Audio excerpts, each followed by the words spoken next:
할렐루야. 오늘은 시편 90편 10절부터 17절 그리고 야고보서 4장 13절부터 17절까지 말씀을 가지고 지혜로 영혼을 사자라고 하는 제목입니다. 이 말씀 위에 은혜가 있으시기를 축복합니다. 지난 주일 제가 말씀을 설교를 하면서 기이한 현상이 호주에서 일어났다고 말씀을 드렸습니다. 그러면서 물고기가 150km, 그러니까 약 100마일 정도 이 토네이도, 회오리 바람, 토네이도에 의해서 150km 떨어진 지역에 물고기가 하늘에서부터 떨어졌다고 말씀을 드렸습니다. 그런데 제가 집에 가서 다시 그 기사를 보니까 여기 좀 기사가 나오는데, 신문 기사가 나오는데 150km가 아니라 500km라고 나와 있잖아요. 500km. 즉 320마일 되나요? 320마일. 300마일 정도가 우리 여기 워싱턴주 밴쿠버에서 저 카나다 BC 밴쿠버까지가 약 300마일 정도 됩니다. 그 다운타운까지. 그러면 저 카나다 밴쿠버의 강가에서 물고기가 토네이도를 통해서 지금 우리가 살고 있는 여기 워싱턴주 밴쿠버 내지는 저 비벌턴 이쪽에 하늘에서 물고기가 떨어졌다는 거잖아요. 그런데 이 물고기가 다 죽은 물고기가 아니라 저렇게 펄쩍펄쩍 도로 위에 떨어졌는데 그 물고기가 다 펄쩍펄쩍 뛴다는 거예요. 살아있다는 거잖아요. 어떻게 500km가 되는 300마일 이상 되는 그 지역에서 물고기가 바람을 타고 놀러와서 하늘에서 떨어지냔 말이에요. 우리 상식적으로 커먼 센스로는 도저히 이해가 되지 않는 이야기잖아요. 근데 실질적으로 호주에서 2주 전에 있었다는 사건이잖아요. 여러분, 우리가 이 하나님의 말씀을 저와 여러분이 믿고 있습니다. 천지를 하나님이 창조하시고 하나님께서 우리 인간을 너무 사랑해 주셔서 인간을 하나님의 형상을 닮게 하시고 하나님이 직접 빚어 만드신 저와 여러분이 하나님의 형상을 닮은 하나님의 자녀들, 하나님의 백성들, 이 백성들을 위해서 하나님이 기적을 베풀어 주시고 이적을 베풀어 주시는 그 모습들을 보세요. 홍해를 가르시고 요단강을 가르시고 또 예수님께서 물 위를 걸으시고 물이 변하여 포도주를 만들어 주시고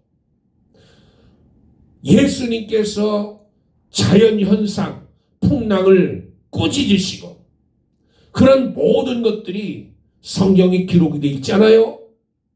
또 죽은 나사로가 3일이 지났는데 예수님께서 나사로야 나오라 하니까 그 나사로가 칭칭 감아있는 시체에다 감는 그것을 감고 나사로가 걸어 나왔어요. 어떻게 이런 일들이 일어납니까? 세상 사람들은 믿지 않아요. 어떻게 이런 일이 일어나느냐? 아니라는 게 성경이 가짜라는 거예요. 성경이 거짓말이라는 건 비유로 얘기하신 거다. 비유로. 아닙니다. 하나님은 살아계시고 오늘도 역사하시는 분이라는 거예요. 왜? 이 현상만 보더라도 어떻게 500km 밖에 있는 300마일 밖에 있는 물고기가 그 회오리 바람을 타고 300마일 이상 떨어진 저 하늘에서 그게 떨어지냔 말이에요. 하나님의 놀라운 은혜. 제가 이제 우리 새벽 기도에 이제 자주 말씀을 드리는 이야기인데, 여러분, 우리 밴쿠버 지역에 이제 지금 비가 많이 오잖아요. 매일 비가 오잖아요. 어느 때는 폭우가 쏟아져요. 폭우가 쏟아지는데 엄청나게 쏟아지잖아요. 그게 어떻게 하늘에 매달려 있냔 말이에요. 예? 홍수가 날 때 비가 엄청 쏟아지잖아요. 그런데 어떻게 그 많은 물들이 하늘에 매달려 있냔 말이에요. 이게 하나님의 놀라운 은혜잖아요. 자연현상을 보고 하나님을 찬양하지 않을 수 없는 거예요. 저와 여러분, 성경에 있는 이 놀라운 말씀, 이 모든 하나님의 말씀을 내가 아멘, 아멘으로 믿고 고백하는 거잖아요. 톨스토이 우화 가운데 이런 이야기가 있습니다. 물고기 한 마리가 한 번은 사람들이 하는 이야기를 들었어요. 사람들은 물고기에게 가장 중요한 것은 물이라고 했습니다. 물고기는 물을 떠나서는 살 수가 없다고, 물이 없으면 물고기는 죽는다. 그 이야기를 물고기가 듣게 됐습니다. 그 물고기는 궁금증이 생겼어요. 물은 어떻게 생겼을까? 나도 그러면 물속에 산다는데 나는 이해가 안 된다고. 그래서 나이 많은 물고기를 찾아갔답니다. 그래서 물어봤대요. 그랬더니 나이 많은 물고기가 이렇게 이야기를 했습니다. 우리가 그 속에 살고 있는 것이다. 물은 결국 우리의 생명이라고 말할 수 있지. 우리는 온 몸에 언제나 물에 적셔져 있어. 다만 우리가 그 속에 살고 있기 때문에 느끼지 못할 뿐이야. 생각조차 하지 못할 뿐이야. 여러분, 이 우화 속에서 톨스토이가 이야기하는 게 뭡니까? 인간은 결코 하나님을 떠나서는 살 수 없다는 거예요. 저와 여러분은 하나님을 떠나서는 한순간도 살 수 없다는 것을 이야기하는 거예요. 그러나 세상의 많은 불신자들은 하나님 없이도 살 수 있다고 이야기를 합니다. 하나님을 떠나서도 얼마나 잘 되고 풍요하고 권세를 누리고 명예를 가지고 권력을 가지고 부를 가지고 살 수 있다고 이야기를 합니다. 하나님 없이 하나님께서 인간을 위해 만드신 환경을 떠나서 살 수 있다고 이야기하지만 결코 인간은 떠나서는 살 수 없습니다. 저 여러분은 공기 가운데 삽니다. 그래서 공기가 없으면 단 3분도 저와 여러분이 살 수가 없습니다. 그런데 우리는 공기에 대해서 내가 고마움을 느끼고 살지는 못해요. 왜? 내가 물고기처럼 똑같이 내가 지금 공기 속에서 살고 있어요. 호흡하며 살고 있습니다. 그런데 내가 공기를 느끼지 못하잖아요. 하나님은 나와 함께 계셔요. 늘 나를 지켜보고 계시고 나와 동행하시고, 그런데 내가 느끼지 못할 뿐이지, 내가 하나님이 안 계시다고 해서 하나님이 안 계신 분이에요. 하나님은 계신 분이에요. 영원부터 영원까지 하나님은 스스로 계신 분이라는 거예요. 하나님이 없다는 불신자들은 그렇다 치더라도 하나님을 믿는 신앙인조차 하나님을 잊고 살 때가 너무 많다는 거예요. 하나님 안에 살면서 하나님의 그 따뜻함, 하나님이 나를 향한 그 놀라운 은혜, 그것을 내가 깨닫지 못하고 살아갈 때가 너무나도 많다는 거예요. 그래서 오늘 본문에서는 모세는 우리에게 3가지를 가르쳐 주는데, 첫째로 자기 날 계수하는 지혜가 있어야 된다.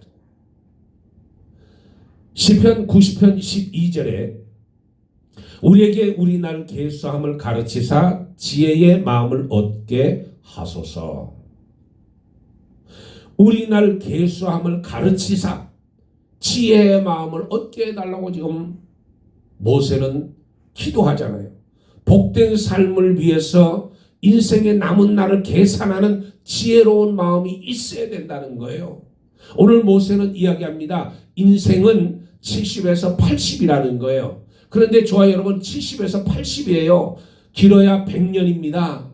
그러면 이 한정된 이 시한부 같은 인생을 우리가 살아갈 때 시간을 알라는 거예요. 지혜를 주셔서 시간을 내가 하나님 은혜 가운데 살 수 있도록 하나님 지혜를 달라는, 지혜를, 남은 날을 계수하는 것이 큰 유익이 있다는 거예요. 중요한 것은 지난 세월이 아니라 남아있는 미래, 그 모세는 하나님께서 허락해 주셔서 살아가는 허락받은 인생의 나를 어떻게 살아가야 될까?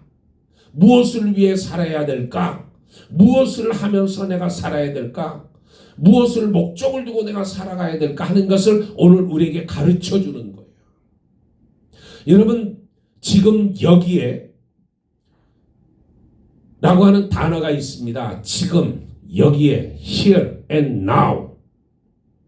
독일 개신교 신학자 루돌프 볼트만은 이렇게 이야기를 했습니다. 기독교인의 소망은 사후에 있는 것이 아니라 지금 여기에 있는 것이다. 지금 여기에 있는 것이다.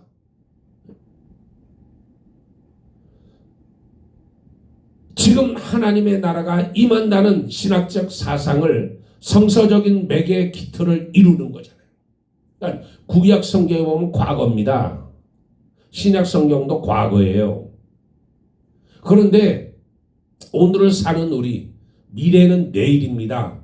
그런데 구약의 예언자들은 지금 여기 하나님을 만나야 된다. 지금 여기에. 과거, 현재, 미래를 아우르는 시간적 통념 속에서 지금 여기에 사는 신앙인들에 대한 메시지. 그러니까 하나님은 항상 지금 여기에 계시다는 거예요. Here and now.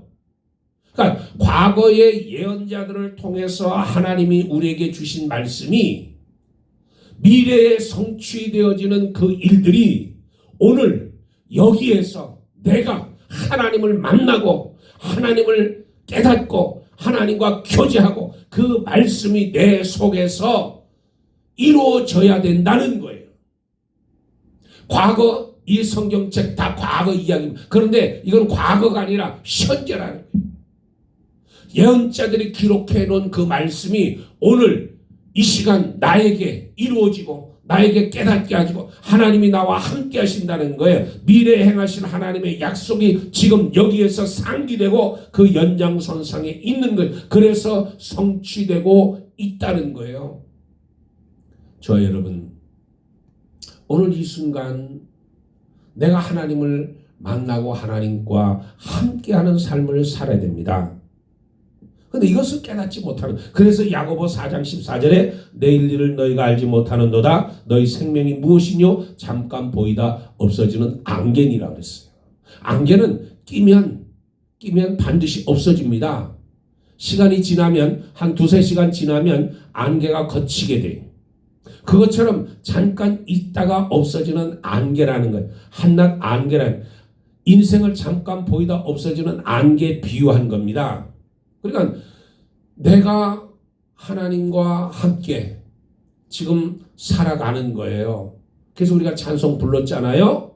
찬송, 주와 같이 길 가는 것 즐거운 일 아닌가. 한 걸음 한 걸음 주 예수와 함께 날마다 나는 걸어가리. 날마다 주와 함께 걸어가는 거예요. 주님의 빛은, 주님의 등불은 나의 발의 등불이라고 그랬습니다. 시편 119편 105절에 나의 앞길을 비춰주는 등불이라고 그랬어요. 빛이라고 그랬어요. 그러니까 날마다 순간순간마다 하나님과 동행하는 삶을 사는 거예요. 그것이 지혜로운 자란, 에베소의 말씀처럼 세월을 아끼는 거예요. 두 번째 모세가 저와 여러분에게 주시는 말씀은 뭐냐면 허탄한 것을 쫓지 않는 지혜가 있어야 된다. 야고보서 4장 16절에 이제 너희가 허탄한 자랑을 자랑하니 이러한 자랑은 다 악한 것이라. 그러니까 야고보 사도는 자랑하는 것을 질타하고 있습니다. 나의 계획 가운데 하나님의 뜻이 담겨진 계획이어야 하는데 하나님은 상관없고 주님과 관계없는 자기의 욕심, 야망, 그걸 따라서 내일을 꿈꾸고 허탄한 데다가 내 마음을 두는 거예요. 그건 어리석은 자가 하는 것이 아무 유익이 없다는 거잖아요. 근데 많은 사람들은 허탕한 자랑을 합니다. 자랑에는 두 가지가 있잖아요. 하나는 겉사람의 자랑, 두 번째는 속사람의 자랑이 있어요. 겉사람의 자랑이란 자기가 해놓은 일에서 지나치게 타인에게 알리는 거예요. 타인으로 하여금 시기나 질투심을 일으키는 것. 이런 자랑은 사실보다 더 과장하게 되며 상대방을 무시하기도 하고, 그래서 성경은 자랑하지 말라고 그래요. 자랑은 교만을 낳고, 교만은 곧 자기 넘어뜨리는 무서운 걸림돌이 되고 마는 겁니다. 그러니까 자랑은 자기 도취적이고 자기 감정의 표현이기 때문에 상대방의 입장을 생각할 여유가 없어요. 자기만 보는 거예요. 자기만 잘났다고 하는 거. 오, 내 영혼아, 먹고 마시고 즐겁게 놀자. 내가 하나님은 안 계시. 그런데 속사람의 자랑은 근본이 달라요. 속사람의 자랑은 내가 약한 것을 자랑. 약한 데서 하나님이 나를 도우시고 약한 데 나를 이끌어 주신 그 하나님을 찬양하는 거잖아요. 여러분, 여기 서 있는 이 오영석 목사는 목사로서 참 연약한 사람입니다. 부족한 사람이에요. 자격이 없는 사람이에요. 그런데 오늘 우리 교회에서 제가 15년 동안 지금 목회를 하고 있는데 하나님의 은혜로 채워주셔서 그래요. 하나님이 붙들어 주시고 하나님의 영이 성령이 인도해 주셔서 나가는 거예요. 그것뿐입니까? 우리 성도님들이, 우리 집사님들이, 우리 권사님들이, 우리 장로님이 저의 부족함을 채워주잖아요. 연약한 부분을 채워주잖아요. 그리고 저의 허물을 사랑으로 덮어주잖아요. 그래서 아름다운 공동체를 이뤄가기 위해서 오늘도 우리는 십자가 군병이 돼서 분투하는 거잖아요. 이게 자랑. 저는 이거를 자랑으로 생각해요. 우리 집사님, 우리 권사님, 또 우리 장로님, 우리 성도님들, 우리 주님의 교회 한 분 한 분이 정말 내 생명처럼 소중한 거예요. 왜? 나를 이끌어주니까. 그게 나의 자랑이에요. 어디 가면 나는 우리 교인들 자랑해. 누구를 만나면 자랑해. 이게 속사람의 자랑이라는 거예요. 우리는 하나님 앞에 부한 사람이 돼야 돼요. 사람 앞에 부한 사람이 되는 것이 아니라 하나님 앞에 부한 사람이 되는, 하나님을 기쁘게 하고 하나님을 높이고 하나님께 드려지는 내 마음, 내 정성, 내 뜻. 그래서 하나님을 더욱더 사랑하는 거잖아요. 그래서 성경의 말씀에 늘 우리가 그 말씀을 무장하고 살아가는 거잖아요. 하나님께서 물질의 부여를 주셨으면 자랑거리 삼을 것이 아니라 내게 주신 물질로 어떻게 내가 섬길까? 우리나라 최초의 병원이었던 세브란스 병원은, 그 세브란스 병원에는 에비슨 선교사가 카네기홀에서 간증하고 저 조선 땅에 병원을 세워야 돼. 그럴 때 감동받은 세브란스라고 하는 청년이 그때 자기가 돈을 내서 병원을 쳤잖아요. 1990년도에 돈을 가지고 왔어. 그래서 1902년 9월에 세브란스 병원이 개원됐잖아요. 그 밑에 세브란스 동상 밑에 그렇게 써 있다고 그래요. 뭐라고 써 있어요? 받는 즐거움보다 주는 즐거움이 더 큽니다. 지금 여기 신문 기사가 나와 있잖아요. 세브란스 병원이 세워지게 된. 그러니 저와 여러분은 하나님 앞에 부한 자가 됩니다. 하나님 앞에. 세 번째, 견고하고 영원한 복된 것을 붙드는 지혜가 있어야 된다는 거예요. 시편 90편 14절에 아침에 주의 인자함으로 우리를 만족해 하사 우리로 평생에 즐겁고 기쁘게 하소서. 17절에 주 우리 하나님의 은총을 우리에게 임하게 하사 우리 손의 행사를 우리에게 견고케 하소서. 우리의 손의 행사를 견고케 하소서. 그러니까 모세는 지난 날을 돌아보면서 하나님을 찬양. 지난 날을 돌아보면 모세는 참 수고와 슬픔뿐이었다고 고백하잖아요. 그의 삶은 정말 수고와 슬픔뿐이었어요. 태어날 때부터 죽을 위험에 처해 있었잖아요. 남자애는 다 죽어라. 그래 어찌어찌해서 숨겨서 키웠는데 더 이상 키우지 못하니까 나일강에다 띄우잖아요. 그래 어찌어찌해서 왕궁에서 살다가 그 어머니 요게벳이 들려주는 히브리 사상, 히브리즘, 너는 하나님의 백성이다. 그 사상을 주입받고는 이스라엘 백성들, 히브리인들을 궁일이 여기잖아요. 그러니까 학대하던 애굽 사람을 쳐 죽이는, 광야로 도망가서 40년을 사잖아요. 왕궁에서 40년, 광야에서 40년. 그리고 이스라엘 백성들을 이끌고 저 가나안 땅을 향해서 가는 광야 여정을 보세요. 한순간도 평안 날이 없잖아요. 비방하고 원망하고 불평하고 때로는 돌을 들어서 쳐 죽이려고 하고. 그런 이 모세는 순간순간에 지나가 버리는 인생의 제한성과는 달리 하나님의 무한성과 영원성을 깨닫게 되고 모세는 더욱 하나님의 은총을 간구하잖아요. 우리가 새벽에 지금 시편을 보고 있습니다. 근데 시편 31편에 보면 다윗 성군이 마지막 끝부분에서 이스라엘 백성들, 자기 백성들에게 세 가지를 명령하잖아요. 그것이 뭐냐면 21절에 여호와를 찬송하라. 그리고 23절에 너희 모든 성도들아 여호와를 사랑하라. 24절에 여호와를 바라는 너희들아 강하고 담대하라. 하나님을 바라보고 사는 저와 여러분, 오늘 지혜로 영혼을 사는, 그래서 하나님 앞에 붙들려 사는, 하나님을 기쁘게 하고 하나님을 영화롭게 하고 하나님을 바라보며 오늘을 사는 하나님의 역사가 이 땅에 지금 여기에 now